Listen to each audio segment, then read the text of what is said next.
लोकसभा चुनाव का बिगुल बज चुका है। हमारे साथ कांग्रेस के वरिष्ठ नेता मंदिर सिंह मान मौजूद हैं। इन्होंने लोकसभा चुनाव को लेकर आवेदन किया है। इससे पहले भी मंदिर सिंह मान ने 2019 में बीएसपी की टिकट पर चुनाव लड़ा था और काफी अच्छा वोट मार्जिन इनका रहा था। हमारे साथ मौजूद हैं। सर, एक बार दोबारा से आपने जो चुनावी दाव हम इसको कहेंगे वो ठोक दी है। फरीदाबाद लोकसभा चुनाव से आपने आवेदन किया है कांग्रेस की टिकट को लेकर।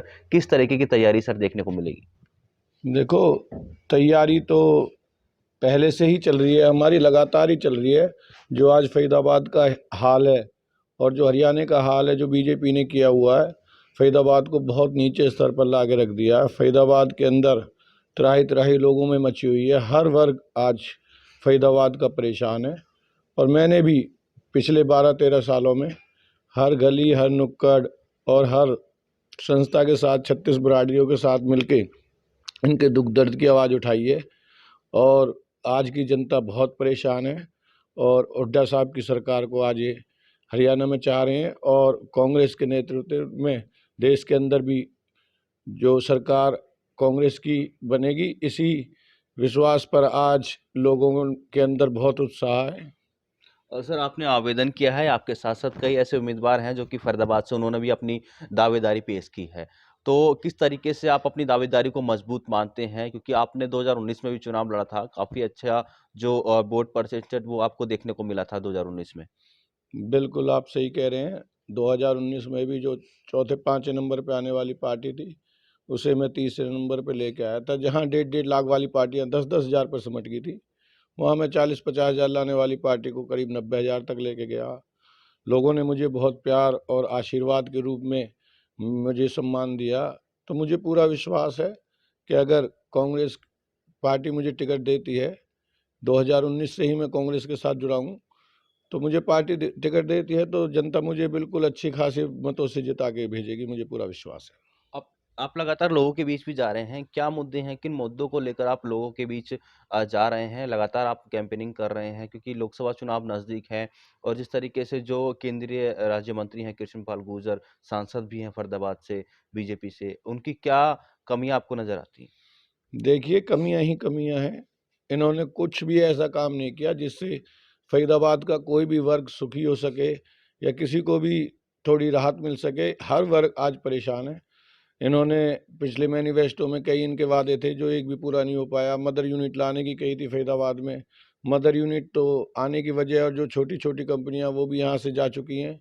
और अरावली हिल्स का मसला था इनका, वो अभी तक कोई सॉल्व नहीं हो पा रहा है। मंझावली पुल का इन्होंने कोई पत्थर रखा था और क्या, उसमें भी आज करीब 8 10 10 12 10 साल हो गए हैं काम चलते हुए, वो भी अभी तक वो सारी रोडें टूटी पड़ी हैं।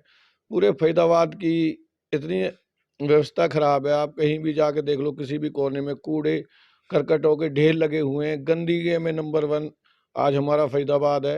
और इतने तरह की 100 तरह की इन कचरे की, कूड़े की वजह से बीमारियां फैल रही हैं। गाय भी, पशु भी यहाँ पर ये कचरे को खा खा के मर रहे हैं, सड़ रहे हैं। कोई भी किसी भी तरह से फरीदाबाद की किसी भी प्रकार से गौर नहीं की जा रही है। जो हुड्डा साहब के समय में पहले सरकार हुड्डा साहब की थी तो फरीदाबाद चमका करता था, बहुत विकास कार्य हुए थे। जब से हुड्डा साहब की सरकार गई है उसके बाद फरीदाबाद में कोई विकास का कार्य नहीं हुआ है। एक आखिरी सवाल, आपने दावेदारी तो ठोक दी है सर, आपकी कोई बड़ी मुलाकात अब देखने को मिलेगी, चाहे भूपेंद्र सिंह हुड्डा की बात करें जो आपके प्रभारी हैं, दीपक बाबरिया, उनसे कोई मुलाकात हो, क्योंकि आप अपनी बातों को रखेंगे फरीदाबाद में क्या क्या मुद्दे हैं, किन मुद्दों को लेकर आप चुनाव लड़ना चाहते हैं? दावेदारी तो आपने हालांकि फॉर्म फिल जो है वो कर दिया है, दावेदारी ठोक दी है। देखिए, मुलाकात तो मेरी हुड्डा साहब से, दीपेंद्र जी से, अध्यक्ष जी से होती रहती है। और जैसा भी वो निर्देश देते हैं उसी हिसाब से आज जो कार्यकर्ता हैं वो काम कर रहे हैं। और हर तरह से जो पार्टी की आवाज़ है उसे जनता तक पहुंचा रहे हैं, क्योंकि कांग्रेस ने हमेशा देश को बनाया ही है। आज़ादी के बाद भी देश के पास सिर्फ 60 गाँव के अंदर बिजली थी। जो आज कांग्रेस ने सब कुछ खड़ा किया है, आधे से ज़्यादा बीजेपी उसे बेच चुकी है। और बीजेपी रही तो कुछ सालों में देश का क्या हाल होगा ये आप सभी को पता है। तो हमारे देश का हर इंसान, हर नागरिक जान चुका है आज कि सिर्फ झूठे वादे और झूठे ढकोसले और सिर्फ झूठ के बलबूते पे इन्होंने सरकार बनाई है। देश के अंदर कोई अभी ऐसा कार्य नहीं किया है जिससे देश के आम आदमी को, किसी को भी, या किसी भी वर्ग को, किसान वर्ग को हो, नौजवानों को, किसी को भी राहत मिल सके। हर वर्ग आज इस सरकार में त्राही-त्राही मचा रहा है। बहुत बहुत धन्यवाद खबर अभी तक से बातचीत करने के लिए।